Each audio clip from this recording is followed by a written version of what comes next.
Pemirsa, tim SAR gabungan menemukan helikopter milik Estindo Air di kawasan hutan di Kabupaten Tanah Bumbu, Kalimantan Selatan. Satu korban meninggal yang ditemukan berjarak 100 meter dari puing helikopter. Alhamdulillah, ada kemungkinan juga. Tim SAR gabungan menemukan helikopter milik Estindo Air di kawasan hutan sekitar air terjun Mandin Damar, Kecamatan Mantewe, Kabupaten Tanah Bumbu, Kalimantan Selatan. Alhamdulillah ya Allah. Tim SAR gabungan juga mengevakuasi satu korban meninggal yang ditemukan berjarak 100 meter dari puing helikopter. Berdasarkan pengamatan awal, masih ada korban lain di dalam helikopter. Meski demikian, jumlah korban belum pasti. Diperlukan pembongkaran badan pesawat untuk memastikan keseluruhan korban di dalamnya. Sekitar 700 meter dari titik koordinat yang sebelumnya kita terima informasi dari KNKT. Jadi kita sempat menerima informasi dari KNKT. Kita telusuri, akhirnya titik itu kita kejar dan tim darat yang melakukan operasi darat berhasil menemukan seperti yang disampaikan di atas tadi. Tim SAR gabungan masih melanjutkan operasi pencarian hingga seluruh korban berhasil dievakuasi. Tim Liputan News melaporkan.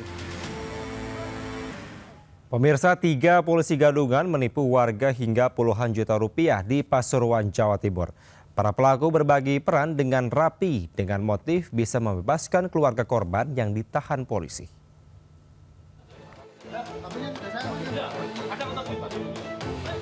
Tiga pria ditangkap polisi di wilayah Lekok, Kabupaten Pasuruan, Jawa Timur. Penangkapan pelaku penipuan yang kerap berpura-pura sebagai polisi ini berlangsung tanpa perlawanan. Sebelumnya, para pelaku meminta uang puluhan juta rupiah dan menjanjikan bisa membebaskan kerabat korban yang ditahan.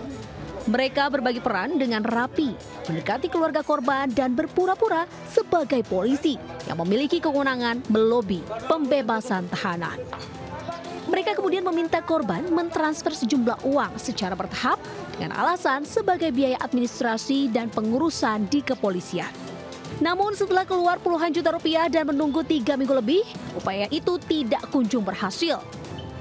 Sadar telah jadi korban janji itu palsu belaka, korban akhirnya melapor kepada pihak kepolisian.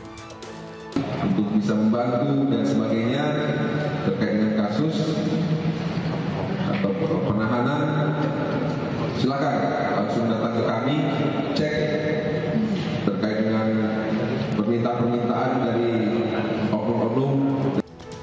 Kepada polisi, para pelaku mengaku uang hasil kejahatan dibagi rata untuk kebutuhan pribadi masing-masing. Kini mereka dijerat pasal tentang penipuan dan terancam 4 tahun penjara. Di Pasuruan, Jawa Timur, Jaka Samudra melaporkan. Sakit hati ditinggal cerai oleh suami. Seorang wanita bakar rumah milik Pak RT hingga ludes.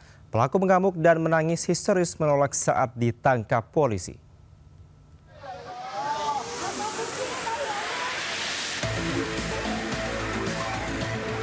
Kebakaran rumah terjadi di Kelurahan Mesat, Kota Lubuk Linggau, akibat dibakar seorang wanita penghuni rumah sebelumnya.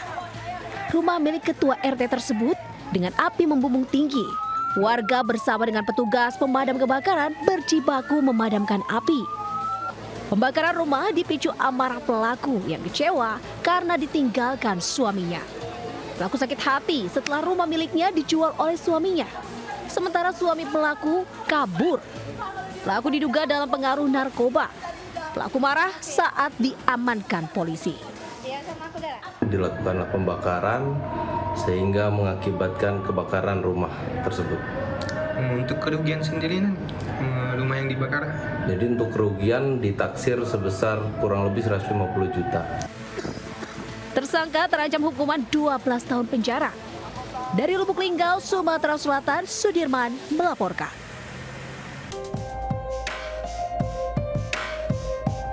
Rekaman kamera pengawas yang berada di kawasan industri Candi Ngalian, Kota Semarang memperlihatkan saat sepasang kekasih yang merupakan orang tua bayi menuju lahan kosong.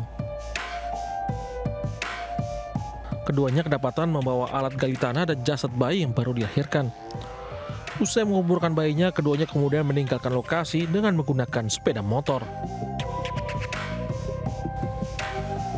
Polisi akhirnya berhasil menangkap 2 pelaku pembuang bayi.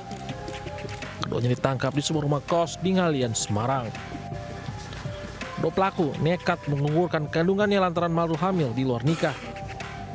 Sang ibu juga lantas menggugurkan bayi dengan meminum obat yang dibeli.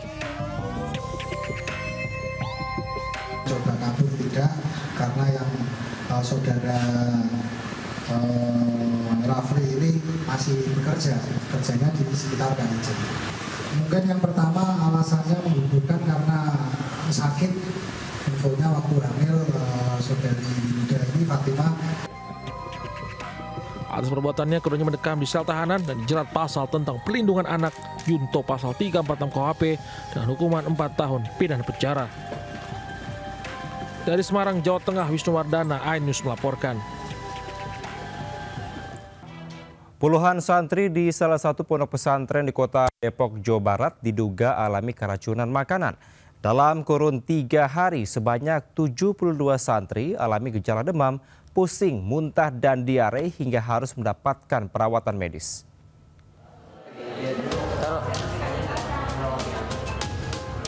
Beginilah suasana saat puluhan santri Baitul Quran Kota Depok dirawat di Rumah Sakit Bayangkara Brimob diduga akibat keracunan makanan.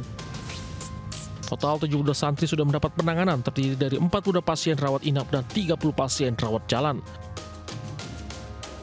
Sebanyak 10 pasien rawat inap telah pulang, sehingga kini 32 santri masih dirawat di Rumah Sakit Bayangkara Brimob. Untuk pengecekan sampel muntahan pasien telah diserahkan kepada Dinas Kesehatan oleh petugas Puskesmas untuk pemeriksaan laboratorium.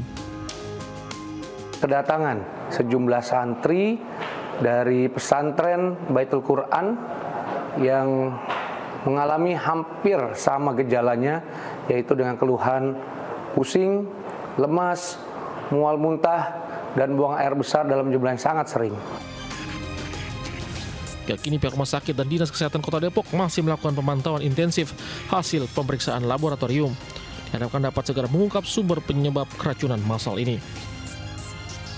Dari Depok, Jawa Barat, Imam Rizky, iNews melaporkan.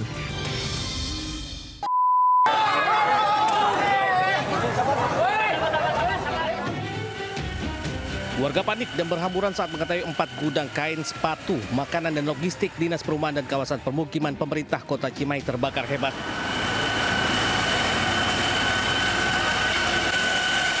Api dengan cepat membesar lantaran banyaknya material yang mudah terbakar. Petugas kesulitan memadamkan api karena lokasi untuk pengambilan air cukup jauh. Sedikitnya 6 unit mobil pemadam kebakaran diterjunkan untuk memadamkan api.